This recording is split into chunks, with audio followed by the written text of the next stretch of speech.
বাংলাদেশে রাজনীতির একটা নতুন মেরুকরণ তৈরি হয়েছে। জুলাই বিপ্লব পরবর্তী ১.৫ বছর পরে একটি সরকার গঠিত হয়েছে।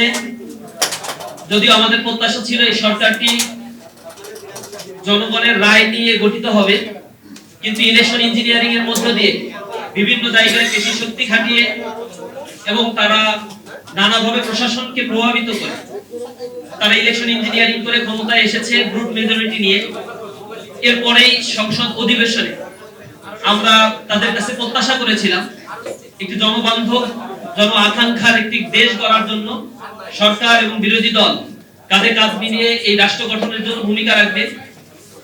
জুলাই বিপ্লবে যারা ভূমিকা রেখেছিল, শহীদ হয়েছে, জীবন দিয়েছে, পঙ্গুত্ব বরণ করেছে, যে সকল ছাত্র নেতৃবৃন্দ এখানে ভূমিকা রেখেছিল তাদের সাথে করে নিয়ে নতুন বাংলাদেশ গড়ার প্রয়াস তারা পাবে।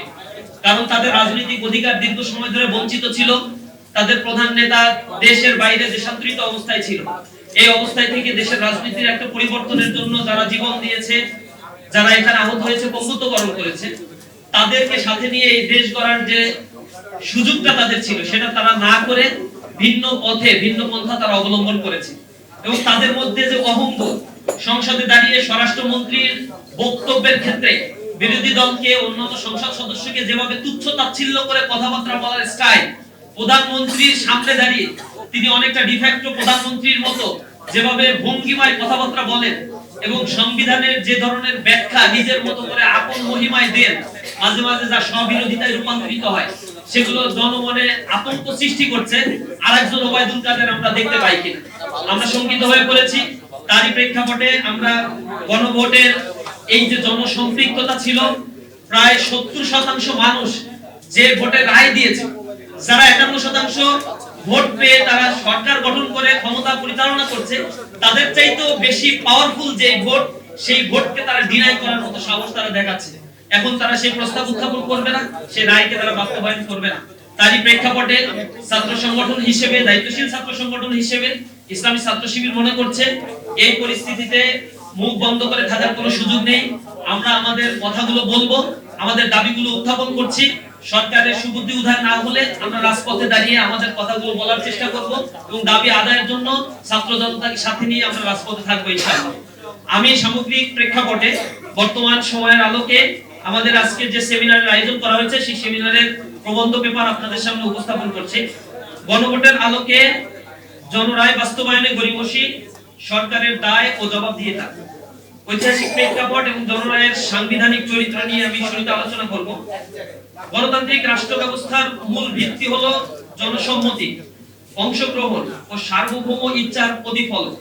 একটি রাষ্ট্র তখনই প্রকৃত অর্থে গণতান্ত্রিক রূপ লাভ করে যখন জনগণের ইচ্ছাকে কেবল রাজনৈতিকভাবে নয়, বরং সাংবিধানিক ও আইনিভাবে সর্বোচ্চ মর্যাদা দেওয়া হয়।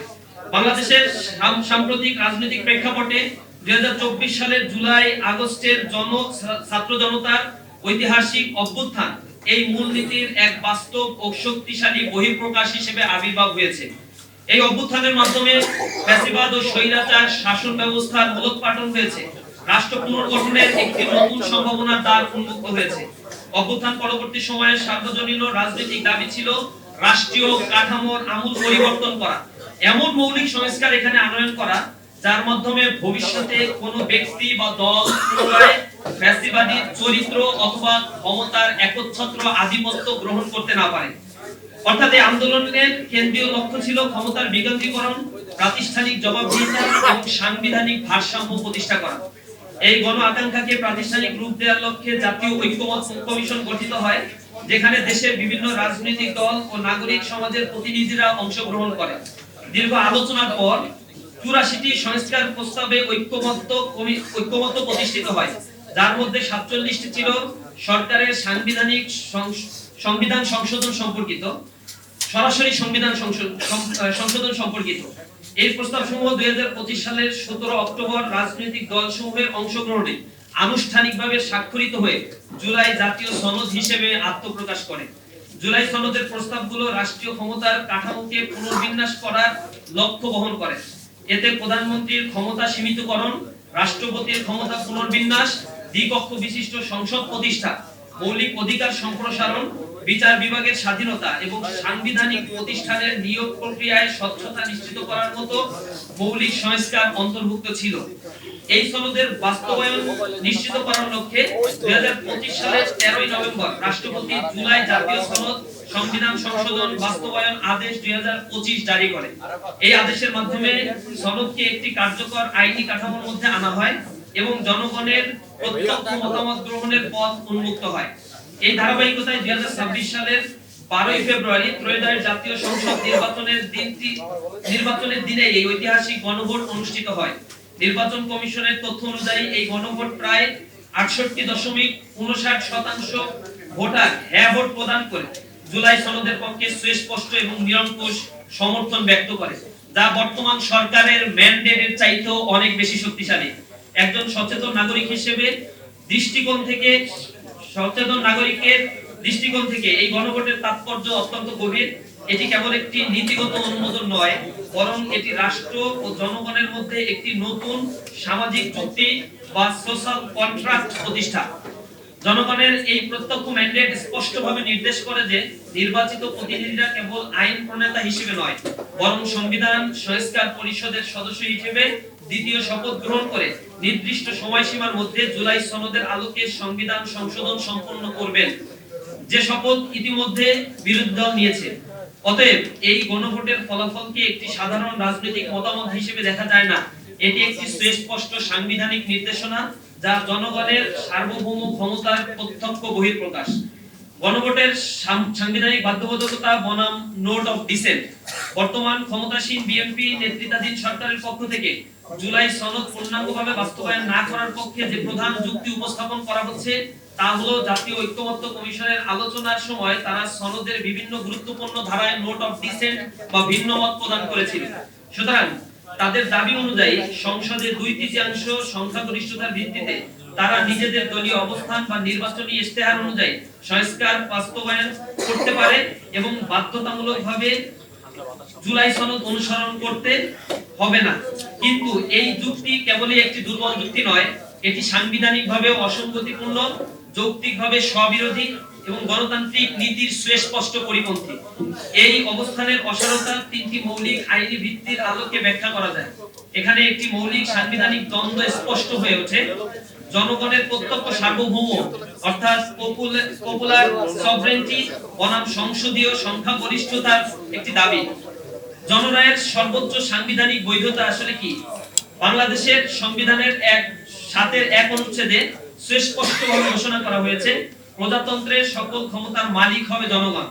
এই নীতির আলোকে রাষ্ট্রের সকল সাংবিধানিক ও আইনগত কাঠামো শেষ পর্যন্ত জনগণের ইচ্ছার উপর ভিত্তি করেই প্রতিষ্ঠিত।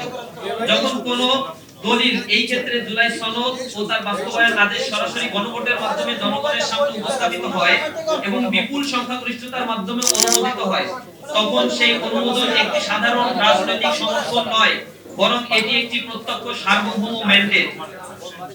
প্রায় 68.69% ভোটারের হ্যাঁ ভোটের আইনি তাৎপর্য হলো জনগণ জুলাই সনদকে তার সামগ্রিকভাবে গ্রহণ করেছে। এই গ্রহণযোগ্যতা কোনো খণ্ডিত বা শর্ত সাপেক্ষে অনুমোদিত নয়, এটি একটি পূর্ণাঙ্গ অনুমোদন। ফলে পরবর্তীতে কোনো রাজনৈতিক দল বা সংসদীয় সংখ্যাগরিষ্ঠতা এই ম্যান্ডেটকে পুনর্ব্যাখ্যা বা সীমিত করার ক্ষমতা রাখে না। সাংবিধানিক তত্ত্ব অনুযায়ী যখন প্রত্যক্ষ গণভোটের মাধ্যমে জনগণের মতামত প্রকাশিত হয়, তখন তা একটি উচ্চতর নরমেটিভ অবস্থান ধারণ করে, যা দলীয় ইশতেহার বা সংসদীয় সিদ্ধান্তের উপরে প্রাধান্য বিস্তার করে। প্রিয় সাংবাদিক বন্ধুগণ, নোট অফ ডিসেন্টের একটি আইনি প্রক্রিয়াগত একটি উপাদান, যা মূলত খসড়া প্রণয়ন ও আলোচনার পর্যায়ে রাজনৈতিক দলগুলো মত পার্থক্যের ক্ষেত্রে নথিভুক্ত করা হয়। এটি কোনো চূড়ান্ত বা বাধ্যবাধকতামূলক আইনি অবস্থান নয়। যখন একটি খসড়া দলিল তার মধ্যে ভিন্ন মতগুলো অন্তর্ভুক্ত ছিল, সরাসরি জনগণের সামনে গণভোটের মাধ্যমে এটি উপস্থাপিত হয় এবং জনগণ সেটিকে অনুমোদন করে, তখন পূর্ববর্তী সকল প্রক্রিয়াগত আপত্তি বা ভিন্ন মত স্বয়ংক্রিয়ভাবে আইনিভাবে গুরুত্ব হারায়। অর্থাৎ এই গণভোটকে কেবল একটি জনমত যাচাই প্রক্রিয়া হিসেবে দেখা যাবে না, বরং এটি একটি পূর্ণাঙ্গ রেটিফিকেশন প্রসেস, যার মাধ্যমে জনগণ খসড়া সনদকে চূড়ান্ত বাধ্যতামূলক রূপ প্রদান করেছে। এই সিদ্ধান্তের ফলে পূর্ববর্তী নোট অফ ডিসেন্ট গুলো কার্যত তামাদি হয়ে যায়। এই প্রেক্ষাপটে এই ধরনের গণভোট উদ্বুদ্ধ ম্যান্ডেটকে একটি নন ডিরোগেবল ম্যান্ডেট হিসেবে বিবেচনা করা যায়, যা কোনো রাজনৈতিক বা আইন প্রণয়নকারী কর্তৃপক্ষ দ্বারা হ্রাস বা পরিবর্তনযোগ্য নয়। অতএব কোনো রাজনৈতিক দল পরবর্তীতে নোট অফ ডিসেন্টের অনুমোদিত একটি দলিলকে খণ্ডিতভাবে বাস্তবায়ন করতে চাইলে তা সরাসরি জনগণের ম্যান্ডেটের বিরোধিতা হিসেবে বিবেচিত হবে। এক্ষেত্রে আমরা দেখছি সরকারের বর্তমান যারা রয়েছে তাদের বিভিন্ন ক্ষেত্রে স্ববিরোধী কিছু মতামত তারা ব্যক্ত করছে। বর্তমান সরকারের আইনমন্ত্রী অন্তর্বর্তীকালীন সরকারের সময় রাষ্ট্রের প্রধান আইন কর্মকর্তা হিসেবে তিনি অ্যাটর্নি জেনারেল হিসেবে দায়িত্ব পালন করেছিলেন। সেই সময় তিনি জাতীয় ঐক্যমত্য প্রক্রিয়ার অংশ হিসেবে জুলাই সনদ বাস্তবায়ন আদেশ জারি এবং সেই আদেশের উপরে গণভোট আয়োজনের পক্ষে আইনি পরামর্শ প্রদান করেছিলেন। এমনকি তিনি মত দিয়েছিলেন যে নির্দিষ্ট সময়সীমার মধ্যে যদি সংবিধান সংস্কার পরিষদ জুলাই সনদ বাস্তবায়ন করতে ব্যর্থ হয় তাহলে গণভোটের রায়ের ভিত্তিতে তা স্বয়ংক্রিয়ভাবে কার্যকর হবে। অর্থাৎ তিনি এখানে একটি পিউনিটিভ মেকানিজম যুক্ত করার প্রস্তাবও তিনি করেছিলেন। কিন্তু ক্ষমতায় এসে এই একই ব্যক্তির দ্বিমুখী চরিত্র আমরা জাতির সামনে স্পষ্ট দেখেছি। আমরা দেখেছি স্বরাষ্ট্রমন্ত্রী তিনি ঐক্যমত্য কমিশনে এসে জুলাই সনদের পক্ষে সকল প্রকার আলোচনায় অংশগ্রহণ করেছেন এবং গুরুত্বপূর্ণ ফ্যাক্টর হিসেবে তিনি ভূমিকাও রেখেছিলেন।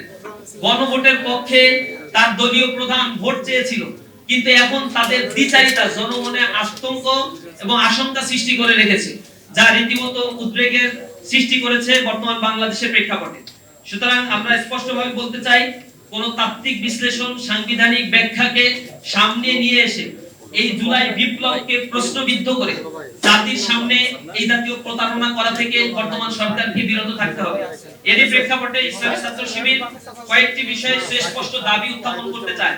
প্রথমত হচ্ছে জুলাই সনদ এর অবিকৃত এবং পূর্ণাঙ্গ বাস্তবায়ন এই সরকারকে অতি দ্রুত করতে হবে।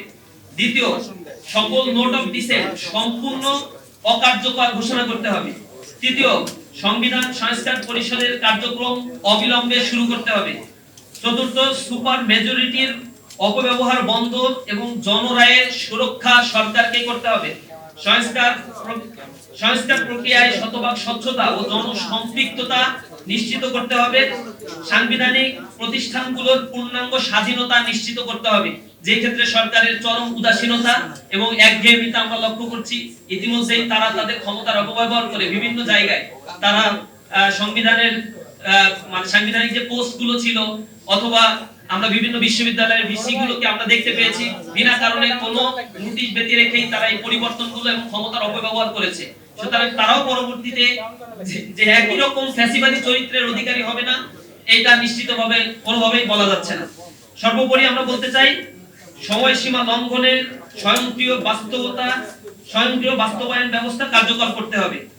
অর্থাৎ যদি কোনো অজুহাতে বা রাজনৈতিক কুটচালে নির্ধারিত সময়সীমার মধ্যে জুলাই সনদ বাস্তবায়ন করা না হয়, তবে কালক্ষেপণ রোধে গণভোটের রায়ের ভিত্তিতে তা স্বয়ংক্রিয়ভাবে বাস্তবায়িত হওয়ার আইনি ব্যবস্থা অবিলম্বে সক্রিয় করতে হবে।